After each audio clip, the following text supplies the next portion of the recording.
அனைவருக்கும் வணக்கம். நான் உங்கள் மோசஸ், உலகில் ஜோதிட வாஸ்து கன்சல்டன்ட், சென்னையிலிருந்து. இப்போ பார்த்தீங்கன்னா இந்த மாதம் பார்த்தீங்கன்னா நம்ம அந்த ஐப்பசி மாத பலன்களை தான் பார்க்க போகிறோம். அதுக்கு முன்னாடி இந்த ஐப்பசி மாதம் பார்த்தீங்கன்னு வச்சுக்கிங்களேன், பொதுவாக என்னென்னாக்கா இந்த ஐப்பசி மாதம் பார்த்தீங்கன்னா நிறைய விழாக்கள் உள்ள மாதம். ஏன்னா இந்த மாதத்தில் தான் பார்த்தீங்கன்னா தீபாவளி, பசங்களுக்கெல்லாம் ஒரே கொண்டாட்டம், எப்போ பட்டாசு வாங்கி தருவாங்கன்னு சொல்லிட்டு. ஏன்னா இந்த மாதம் நிறைய பலகாரங்கள் எல்லாம் செய்வாங்க, நிறைய ஸ்வீட்ஸு, நிறைய இனிப்பு பலகாரங்கள் இந்த மாதத்தில் நிறைய இருக்கும். அதே போல் நல்லா பார்த்தீங்கன்னா நல்ல அந்த முறுக்கு, அதிரசம், ஒட்டவடைன்னு சொல்லிட்டு அப்படியே இந்த வறுத்த உணவுகளை அதிகமாக நம்ம எடுத்துப்போம். மேலும் பார்த்தீங்கன்னா குடும்பத்தில் எல்லாருக்கிட்ட ஒரு மகிழ்ச்சி வந்து இந்த காலத்தில் ரொம்ப அதிகமாக இருக்கும். குடும்பத்தில் பார்த்தீங்கன்னா மகிழ்ச்சி இருக்குது. ஏன்னா தீபாவளிக்கு போனஸ் கொடுப்பாங்க, நிறைய பேர் பண்டு போட்டிருப்பாங்க. இது எல்லாமே இந்த மாதத்தை வந்து சிறப்பிக்கக்கூட ஒவ்வொரு காரணம் இருக்குது. அதே போல் தான் பார்த்தீங்கன்னா இந்த ஐப்பசி மாதம் பார்த்தீங்கன்னா நிறைய கிரக மாற்றங்களும் இருக்குது. ஏன்னா இந்த குரு பகவான் பார்த்தீங்கன்னு வச்சுக்கோங்க, அதிசாரமாக கடகத்தில் வர்றார், ஐப்பசி மாத தொடக்கத்திலே வந்துடுறார். மேலும் பார்த்தீங்கன்னா புதன் பகவான் பார்த்தீங்கன்னு வச்சுக்கோங்க, இந்த ஐப்பசி மாதத்தில் பார்த்தீங்கன்னா விருட்சகத்துக்கு போகிறார், துலாத்துலேருந்து விருட்சகத்துக்கு போகிறார். மேலும் செவ்வாய் பகவானும் பார்த்தீங்கன்னா இந்த மாதம் துலா ராசியிலேருந்து விருட்சகத்தில் போய் ஆட்சியாக உட்கார போகிறார். மேலும் பார்த்தீங்கன்னு வச்சுக்கோங்க, சுக்கிர பகவானோட பயிற்சியும் இருக்குது. ஏன்னா சுக்கிர பகவான் பார்த்தீங்கன்னா நவம்பர் 2ஆம் தேதி பார்த்தீங்கன்னா கன்னியிலேருந்து துலாத்துக்கு வர்றாரு ஆட்சியாக. ஸோ மேலும் பார்த்தீங்கன்னா சூரிய பகவான் பார்த்தீங்கன்னா ஐப்பசி மாதம் எப்போதும் துலா ராசியில் இருப்பார். ஏன்னா துலா ராசியில் பார்த்தீங்கன்னா சூரிய பகவான் நீசம். ஸோ இப்படி இவ்வளோ கிரக மாற்றங்கள் இந்த மாதத்தில் இருக்கிறதுனால நிறைய விஷயங்கள் இந்த மாதத்தில் நடக்க போகுதுன்னு சொல்லலாம்.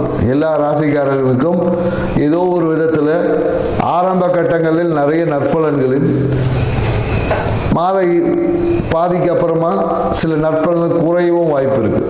சில ராசிக்காரர்கள் பார்த்தீங்கன்னா ஆரம்ப கட்டத்தில் நற்பலன்கள் கொஞ்சம் கம்மியாக இருக்கும். ஒரு மாத நடுவில் அப்புறமா பார்த்தீங்கன்னு வச்சுக்கோங்க, பாதிக்கு மேலே பார்த்தீங்கன்னா நற்பலன்கள் அதிகமாக கிடைக்கக்கூடிய வாய்ப்புகள் எல்லாமே இருக்குது. பொதுவாக இந்த தீபாவளிக்கு பார்த்தீங்கன்னா நம்ம யம தீபம் ஏற்றுவோம். ஏன் இந்த யம தீபம் ஏற்றணும் அப்படின்றதுக்கெல்லாம் நிறைய விளக்கங்கள் இருக்குது.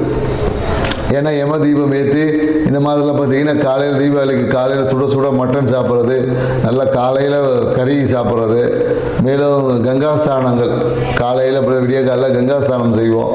ஸோ இந்த மாதிரி நிறைய நிகழ்வு எல்லாமே இந்த மாதத்தில் இருக்கும். இந்த இதெல்லாம் ஏன் செய்யணும் அப்படின்ற ஒரு இருக்குது. ஏன்னா இதுக்கு ஆன்மீகத்தில் நிறைய விஷயங்கள் சொல்லியிருப்பாங்க.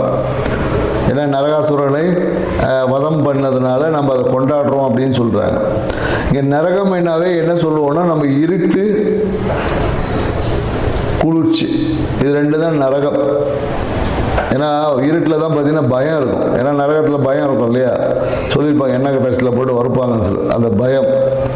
அதே போல் குளிர்ச்சியில் பார்த்தீங்கன்னு வச்சுக்க, நமக்கு உடம்பு நடுங்கி நம்மளுடைய ரொம்ப சோம்பலாக இருக்கும். ஏன்னா இந்த ஐப்பசி மாதத்துக்கு அப்புறம் பார்த்தீங்கன்னா இருட்டோட தன்மை அதிகமாக இருக்கும், பகலோட தன்மைகள் குறையும். வெப்பத்தோட தன்மையில் காற்றுலேயே பார்த்தீங்கன்னா ஒரு சில்லு காற்றடிக்கும். காற்றுல பார்த்தீங்கன்னா குளிர்ச்சி, ஈரப்பதம் அதிகமாக இருக்கும். ஸோ அப்போ இந்த விஷயங்களை, ஏன்னா இது எல்லாமே பருவகால மாற்றங்களுக்கு ஏற்றாப்படி நம்மளுடைய வாழ்க்கை முறையில் சில மாற்றங்களை செய்து கொண்டால் நம்ம வாழ்க்கை சிறப்பாக இருக்கும். அப்படின்றதுனால தான் சில நிகழ்வுகளை அந்த பருவகால மாற்றத்தின் தொடக்கத்தில் நம்ம செய்வோம். ஏன்னா நம்ம தீபாவளி அன்னைக்கு கங்காஸ்தானம் குளிச்சிடுவோம், அதோட கிடையாது. கங்காஸ்தானம்லாம் அதுக்கப்புறம் பார்த்தீங்கன்னா நைட்டு எல்லாம் 10 மணிக்கு 11 மணிக்கு சில பேர் சாயந்தரம் தான் குளிக்கிறாங்க.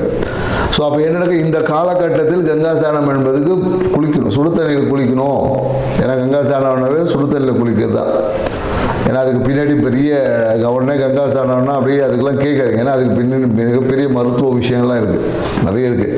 ஏன்னா இந்த காலகட்டம் குளிர்காலம். இந்த காலத்தில் போயிட்டு நான் வந்து குளிர்ந்த தண்ணியில் தான் குளிப்பேன்னா நிறைய வாதம் சார்ந்த விஷயங்கள் வந்துடும். ஸோ அதனால் மிதமான சூடுள்ள தண்ணியை குளிக்கணும் அப்படின்ற ஒரு அறிவியல் விஷயத்தையும் புரிஞ்சுக்கணும். மேலும் இந்த காலகட்டத்தில் என்னென்னாக்கா வறண்ட உணவுகள், அதாவது இந்த காலத்தில் போயிட்டு நான் பழம் சாப்பிட்டாலும் சளி பிடிச்சிடும். ஃப்ரூட்ஸ்லாம் அதிகமாக இந்த காலகட்டம் எடுக்கக்கூடாது. வறண்ட உணவுகள், ஆயில் ஐட்டமாக எடுக்கணும். ஏன்னா கொழுப்புத்தன்மை நம்ம உடம்புல இருந்தால் தான் குளிரை எதிர்கொள்ளக்கூடிய ஆற்றல் நமக்கு கிடைக்கும். அப்படின்றதுனால தான் வறண்ட அந்த மட்டன் சாப்பிட்றது, வறண்ட முறுக்கு அதிரசம் இனிப்பு உணவுகளை சேர்த்துக்கொள்ளும் போது நம்மளுடைய உயிர் தன்மை நல்லாயிருக்கும் அப்படி. ஏன்னா ஆன்மீகம் சார்ந்த விஷயத்தில் நிறைய விளக்கங்கள் நிறைய பேர் கொடுத்துருப்பாங்க.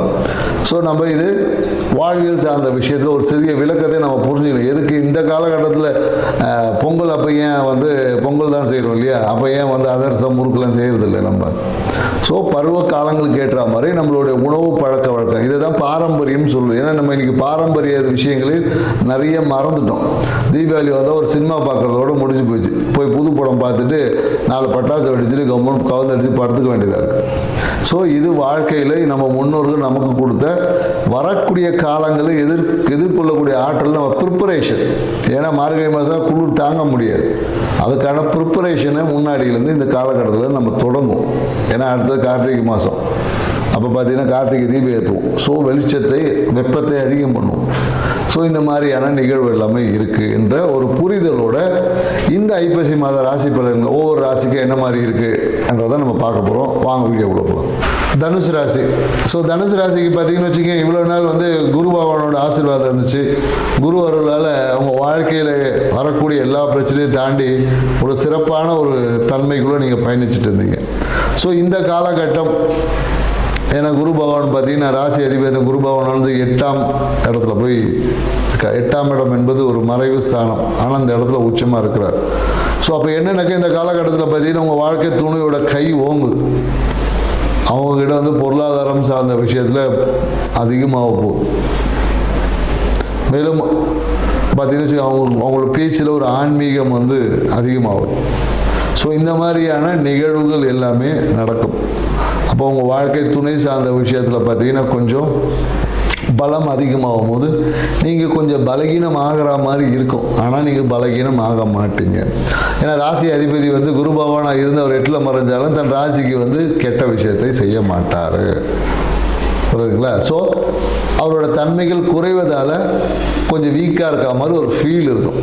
அவ்வளோதான், மற்றபடி ஒன்றும் இல்லை. ஏன்னா இந்த காலகட்டம் என்னென்னாக்கா உங்கள் வீட்டில் ஒரு ஆன்மீகம், வீட்டில் பார்த்தீங்கன்னா அவங்க பூஜை அறையில் புதிய ஒரு ஆன்மீக ஃபோட்டோ ஒன்று வரும். இல்லை ஏதாவது ஒரு கோயிலுக்கு போயிருப்பீங்க, அந்த இடத்துலேருந்து ஒரு ஃபோட்டோ கொடுத்துருப்பாங்க, எடுத்து பூஜை அறையில் வைப்பீங்க. ஸோ இந்த மாதிரியான எந்த நிகழ்வுகளையும் இந்த மாதத்தை நீங்கள் செய்யக்கூடாது. சரிங்களா? வீட்டில் ஒரு புதிய ஆன்மீக ஃபோட்டோ வாங்குறது, இல்லை கோயிலுக்கு போய் ஒரு கயிறை கட்டுறது, இந்த மாதிரியான எந்த நிகழ்வுகளையும் ஈடுபடக்கூடாது. ஏன்னா இதன் வழியாக தான் பிரச்சனை உள்ளே வரும். அப்போ பிரச்சனையே வராமல் நம்ம கேட்டை போட்டுட்டோம்னா நமக்கு பிரச்சனை வரப்போகுது. இதை தான் நம்ம சொல்கிறோம். ஸோ அது சாமி ஃபோட்டோவை கொடுத்துட்டாங்க, அவர் பூஜை பண்ணி கொடுத்தாரு, அவரு பூஜை பண்ணார், சாமி எல்லாம் கரெக்டு தான். அது உங்களுக்கு செட் ஆகலையே, உங்களுக்கு செட் ஆகாது. அப்போ என்ன பண்ணுறது? இப்போ நம்ம ஒரு பொருள் ஒன்று சாப்பிட்றோம், நமக்கு அலர்ஜி ஆக போகுதுன்னு தெரிஞ்சு சாப்பிட்டு அதுக்கப்புறம் சொரிஞ்சிட்டு உட்காந்துருக்கிறது நல்லா இருக்குமா? நமக்கு அலர்ஜின்னு தெரிஞ்சு அதை அவாய்ட் பண்ணுறது நல்லா இருக்குமா? நீங்களே யோசிச்சுக்கோங்க. சரிங்களா? ஸோ இந்த காலகட்டத்தில் பார்த்தீங்கன்னா ஏதாவது ஒரு விஷயங்களில் ஆன்மீகம் சார்ந்த விஷயம், குறிப்பாக என்னென்னாக்கா உங்கள் வாழ்க்கை துணை குடும்பம் சார்ந்த விஷயத்தில் கூட, நான் ஒரு கோயிலுக்கு போனோமா, அங்கே ஒரு ஃபோட்டோ ஒன்று வந்துச்சு, நான் ஒன்று வச்சுக்கின்னு இருந்தேன், நீ ஒன்று வச்சுக்கோ, எடுத்துகிட்டு கொடுப்பாங்க. இந்த மாதிரி எல்லாம் உங்களை தேடி வரும். அதை நீங்கள் வாங்கி, ஏன்னா நான் வாங்க மாட்டேன்னு சொல்லக்கூடாது. அதை வாங்கி ஓரமாக வச்சுருங்க, வேறு எங்கேயாவது வச்சுங்க. சொத்து போய் சாமி போட்டோ வேண்டாம் வச்சுடாது. சொல்கிறது புரியுதுங்களா? ஸோ அங்கே வைக்கும்போது உங்களுக்கு பூஜை அறையில், ஏன்னா நீங்கள் ஏற்கனவே ஒரு தன்மையில் வழிபாட்டுக்குள்ளே இருப்பீங்க, புதுசாக ஒன்று சேர்க்கும்போது இதுக்கும் அதுக்கும் ஒரு குழப்பங்கள் வந்துடும். அப்போ இருக்கிற ஆன்மீகம் இல்லாமல் போயிடும். இந்த மாதிரி நிறைய பிரச்சனைகள் எல்லாமே இருக்குது. ஏன்னா எல்லா கடவுளும் நல்லா தான் பண்ணுவார். கடவுளுக்குள்ளேயே சில முரண்பாடுகள் எல்லாமே இருக்குது இல்லையா? நம்ம எவ்வளோ புராணங்களில் பார்த்துருக்கோம். ஸோ அதை தான் நம்ம இங்கே வலியுறுத்துகிறோம். அதே போல் என்னென்னாக்கா இந்த காலகட்டத்தில் பொதுவாக என்னென்னாக்கா கையில் இருக்கக்கூடிய பிரேஸ்லெட்டு, இல்லை பார்த்தீங்கன்னா கையில் இருக்கக்கூடிய ஏதாவது செயின், கழுத்தில் போடக்கூடிய செயின், இது எதாவது உடைவதற்கான வாய்ப்பெல்லாம் இருக்குது. எங்கேயாவது ஒரு ஷேக் பண்ணுவாங்க, டக்குன்னு பார்த்தா உடஞ்சி போயிடும். இல்லை அந்த கம்மல் ஏதாவது அந்த இது உடையிறது, அந்த மாதிரி ஏதாவது ஒரு விஷயங்கள் உடையும். சரிங்களா? இந்த மாதிரியான தங்க நகைகள் உடைவது இல்லை தொலைவதற்கான வாய்ப்பு இருக்குது. அதனால் நீங்களும் கொஞ்சம் கவனமாக இருக்கணும். தங்க நகைகளை, காஸ்ட்லியான பொருட்களை பயன்படுத்தும் போது அதே போல் என்னென்னாக்கா இந்த காலகட்டத்தில் உங்களுடைய குழந்தைகளை பிரிவதற்கான ஒரு வாய்ப்பும் இருக்குது. ஏன்னா அவங்க ஏதோ ஒரு வெளியூர் பயணத்துக்கு போகலாம், இல்லை திருமண நிகழ்வுக்கு அப்புறம் அந்த மாதிரியான ஏதோ ஒரு நிகழ்வை காரணம் காட்டி உங்கள் குழந்தைகளை விட்டு பிரிவதற்கான ஒரு ஷார்ட் டைம் பிரிவு தான். நீங்கள் பிரிவுன்னு ஐயோ என் குழந்தை விட்டு பிஞ்சிடும், நான் ஃபோன் பண்ண மாட்டேன், ஃபோன்லாம் பண்ணுவாங்க. நீங்கள் ஒரு இடம் இருப்பீங்க, அவங்க ஒரு இடம் இருப்பாங்க, அவ்வளோதான். அந்த இடம் பிரிவு அது சுமூகமான பிரிவாக இருக்கும், சரிங்களா? சில இடங்களில் பார்த்தீங்கன்னா சிறிய அவமானங்களை சந்திக்க வேண்டும். பணம் சார்ந்த விஷயத்தில் காசு கொடுக்கலன்னு 4 பேர் திட்டுவான். காசு நான் பார்த்தேன், நீ எவ்வளோ அக்கௌண்ட்டில் வச்சு நீ கொடுக்கலன்னு சொல்லி ஒரு சிறிய பணம் சார்ந்த விஷயம் அவமானம். இல்லை நீங்கள் காசை கேட்டிருப்பீங்க, உங்களை கூப்பிட்டு அவமானப்படுத்தி அனுப்புவாங்க. நான் கொடுத்த காசை கேட்குறியா அப்படிலாம் கேட்பாங்க. காசை கொடுத்து அவமானப்படக்கூடிய ராசியில் பார்த்தீங்கன்னா தனுசு ராசி தான் டாப். எல்லாம் காசை வாங்கி அவமானப்படுத்துவோம், இவங்க கொடுத்து அவமானப்படுவாங்க. எப்படி சூப்பரில்? தனுசு ராசிக்காரங்க பார்த்தீங்கன்னா காசை கொடுத்து அவமானத்தை பெறுவதில் டாப் ராசி இவங்க தான். ஏன்னா நிறைய தனுசு ராசிக்காரங்க. ஸோ அதனால் நம்ம என்ன சொல்லுவோம்னா பொதுவாக, ஏன்னா அந்த சிம்ம ராசிக்கும் இதே பொருந்தும். காசை கொடுத்து அவமானப்படுறதுல சிம்ம ராசிக்கும் இது அடங்கும். தனுசு ராசி டாப், சிம்ம ராசி ஓரளவுக்கு. ஸோ அதனால் பணம் சார்ந்த விஷயத்தில் கொடுக்கல் வாங்கலை எப்போதும் சரியாக வச்சுக்கணும். நீங்கள் கொடுத்தா தர்மம் தான் அப்படின்ற ஒரு நினைப்போட உங்களால் இயன்ற சிறு உதவிகளை பண்ணிவிட்டு கடந்து போயிட்டே இருக்கணும். அவனுக்கு போய் ஹெல்ப் பண்ணுறேன், காசை கொடுத்து அவனை அடுத்த நிலைக்கு மாற்றுறானேன்னா உங்கள் காசு திருப்பி வராது. இது நிறைய தனுசு ராசிக்காரங்க அனுபவிச்சிருப்பீங்க. நீங்களும் அனுபவிச்சிங்கன்னா கமெண்ட் பாக்ஸில் போடுங்க, ஆமாங்க அப்படின்னு போடுங்க. எல்லா தனுசு ராசிக்காரும் கண்டிப்பாக ஆமாம் தான் போடுவாங்க. ஏதோ ஒரு விதத்தில் பணம் சார்ந்த விஷயத்தில் ஒரு அவமானத்தை தனுசு ராசிக்காரர் சந்திச்சே இருக்கணும். சந்திக்காமல் இருக்க முடியவே முடியாது. இல்லைன்னு சொல்கிறதுக்கான வாய்ப்பே கிடையாது. சொல்லுவாங்களா, வாய்ப்பில்லை ராஜான்ற கதையாக தான் இருக்கும், சரிங்களா? ஸோ அதனால் இந்த மாதங்கள் அது சார்ந்த மாதிரியான சில ஒரு அவமானத்தை சந்திக்கக்கூடிய வாய்ப்பு எல்லாமே இருக்குது. மேலும் பார்த்தீங்கன்னு வச்சிங்களேன், நிறைய பேர் பார்த்தீங்கன்னா சிவன் ஆலயங்களுக்கு போய் வழிபாடு செய்வாங்க. நிறைய பேர் அவங்க பிடிச்ச சிவன் கோயிலுக்கு, ஏதாவது ஒரு சிவாலயங்கள் இருக்கும், இல்லை இஷ்ட தெய்வ வழிபாடு இருக்கும், அங்கே போயிட்டு கண்டிப்பாக அது சிவன் கோயிலாக இருக்கும், இல்லை சிவன் கோயிலில் அந்த தெய்வத்தன்மைகள் இருக்கும், அதை போட்டு வழிபாடு செய்வாங்க. ஸோ அதே போல் என்னென்னாக்கா நிறைய மன மகிழ்ச்சிக்கான விஷயங்கள் எல்லாமே இருக்கும். ஏதாவது ஒரு பொருள் வாங்கி கொடுப்பாங்க. இந்த காலகட்டத்தில் பார்த்தீங்கன்னா சிவன் கோயிலுக்கு போகும்போது, இல்லைம்மா எங்கேயாவது எனக்கு ஒரு கோயிலுக்கு ஒரு பொருள் ஒன்று தேவை இருக்குது, நீங்கள் வாங்கி கொடுப்பீங்களா அப்படின்ற ஒரு விஷயங்கள்லாம் வரும். அதெல்லாம் கோயிலுக்கு ஆன்மீக திருப்பணிகளை செய்து மகிழ்ச்சி அடையக்கூடிய ஒரு காலகட்டம் இருக்குது. அதே போல் என்னென்னாக்கா அதிகப்படியான பயணங்கள், மன விரக்தி, மன அழுத்தத்தால் தூக்கமின்மையும் உங்களுக்கு வரும். ஏன்னா செவ்வாய் பகவான் பாருங்கள் எங்கே இருக்கார், 12 வரப்போகிறார். 12 வரும்போது ஒரு திடீர் பயணங்கள் இருக்கும். மனம் பார்த்தீங்கன்னா ஏதோ ஒரு விஷயத்தை நோக்கி யோசிச்சு என் ஃப்ரெண்டு இப்படி சொல்லிட்டான், என் தங்கச்சி இப்படி சொல்லிட்டாங்க, என் தம்பி இப்படி சொல்லிட்டாங்கன்னு சொல்லி எதையாவது ஒரு விஷயங்களை யோசிச்சு தூக்கமின்மையால் இருக்கும். அந்த தூக்கமின்மை எதனால் வரும்னு பார்த்தீங்கன்னா உடம்புல அதிகப்படியான வெப்பம், நீர்த்தன்மை குறைவதால் வரும். உடம்புல ஃப்ளூயிடு குறையும் போது தூக்கமின்மை என்பது வரும். அதனால் என்னென்னாக்கா நல்லா கொஞ்சம் உடம்பை ஓரளவுக்கு ஆவரேஜாக மெயின்டைன் பண்ணி, அதிகப்படியான உடம்பு சூடாகும். அதனால் நிறைய பேர் பார்த்தீங்கன்னா முன்னாடி பெண்கள் ஆண்கள் எல்லாமே எண்ணெய் தேய்ச்சி குளிச்சுட்டு இருந்தோம். இப்போ எல்லாம் ஷாம்பு போடுறோம். எண்ணெய் தேய்ச்சி குளிக்கும் போது பாடி மனம்லாம் அமைதி, எவ்வளோ ரிலாக்ஸாக பார்த்தீங்கன்னா இருந்துச்சு.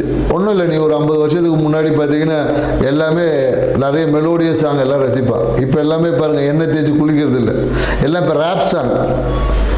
என்ன வார்த்தைனே புரிய மாட்டேன், கச்சமச்சான்னு கத்திட்டு கிடக்கு. இவன் பாட்டு ஒன்று ஏதோ இப்போ என்ன புரிஞ்ச மாதிரி பண்ணிட்டு இருக்கு, என்ன அர்த்தம்னு தெரிய மாட்டேன். ஸோ அப்போ நம்மளோட மனநிலை எந்த அளவுக்கு நம்ம அடாப்ட் ஆகிட்டோன்னு பாருங்கள். ஏன்னா ஒரு எண்ணெய் குளியில் விட்டு நம்ம மாறணும். ஷாம்பு போட்டோம், எண்ணெய் பசை இருக்குது, ஷாம்பு போட்டால் போயிடும்னு சொல்லிட்டு போட்டோம் தான். பாதி பேருக்கு எண்ணெய் பசை போன முடியே போச்சு, வெறும் மண்டை தான் இருக்குது. அப்புறம் அதுக்கு ஒரு எண்ணெய் முடி முளைக்கிறதுக்கு ஒரு விஷயத்தை அதுக்கு ஒன்று வாங்கி தேய்ச்சின்னு உட்காந்துட்ருக்கேன். ஸோ நம்ம எப்போதும் பார்த்தீங்கன்னா இன்றைய சூழல் எனக்கு அறிவியலை நம்பி இருப்பதை தொலைத்து விட்டு தொலைச்சதை பெறதுக்கு மறுபடியும் அதுக்காக செலவு பண்ணிட்டு உட்காங்க. எப்படி ஒரு தெளிவான நபர்களாக நாம் இருக்கோம் பாருங்கள். ஸோ இப்படி தான்.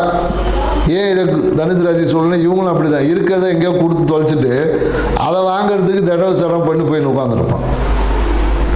நீங்களும் தனுசு ராசிக்காரங்களா யோசிக்கும் போதே தெரியுது. உங்கள் வீட்டில் இது நடந்திருக்கும்னு நினைக்கிறேன். நடந்ததே கமெண்ட் பாக்ஸில் சொல்லுங்கள். ஸோ ஓகேங்களா. ஸோ இந்த காலகட்டம் பார்த்திங்கன்னா நிறைய மகிழ்ச்சியான காலகட்டம் இருக்குது. சிறிய ஒரு மன அழுத்தம் வந்து குழந்தையால் தனத்தால் சிறிய அவமானங்கள் வந்துட்டு போகும். அது ஒன்றும் பெரிய அவமானம் கிடையாது, தூக்கி போட்டுட்டு.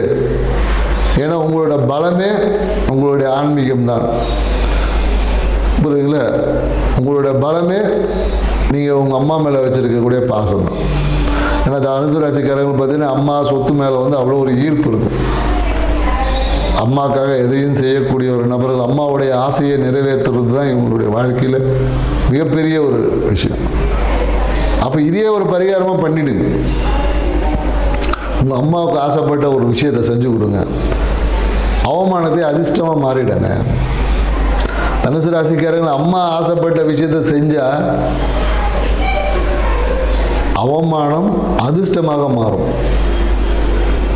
நிறைய தனுசு ராசிக்காரங்க விஷயத்தில் செஞ்சு காமிச்சிருக்கும். நீங்களும் தனுசு ராசிக்காரங்களாக இருந்தால் இந்த விஷயத்தை செஞ்சு பாருங்கள், உங்கள் வாழ்க்கையும் அதிர்ஷ்டம் நிறைந்ததாக மாறும். இந்த தீபாவளி உங்கள் வாழ்க்கையில் பல்வேறு அதிர்ஷ்டத்தை கொடுக்கக்கூடிய தீபாவளியாக இருக்கணும்னு சொல்லிட்டு உங்கள் அனைவருக்கும் இனிய தீபாவளி திருநாள் நல்வாழ்த்து சொல்கிறோம். நன்றி, வணக்கம்.